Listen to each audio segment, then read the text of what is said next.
Hi అండి, welcome back to our channel Tejovathi Srikalahasti. నిన్న మేము గుడికి వెళ్ళాం ఊరికని చెప్పాం కదా, ఆ ఊర్లోనే ఈ దేవుడు కూడా పవనవారి కండ్రిగలో. ఇక్కడ కనిపిస్తున్న దేవుడు అయితే బంగారమ్మ తల్లి. ఇక్కడైతే చుట్టూ చెట్లు చాలా ప్రశాంతంగా బాగుంది. చూడండి, కర్పూరం కూడా అస్సలు వెలగట్లేదు, గాలికి ఆగిపోతూనే ఉంది.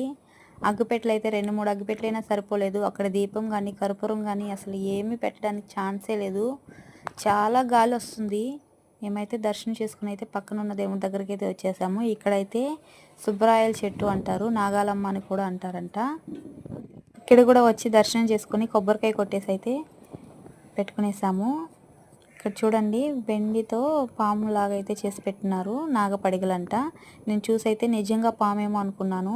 సడన్గా చూసైతే భయపడ్డాను పాము అనేసి. తర్వాత మా వారు చెప్పారు అది వెండితో చేసింది అనేసి. ప్లీజ్ మన ఛానల్ నచ్చితే సబ్స్క్రైబ్ చేసుకోండి.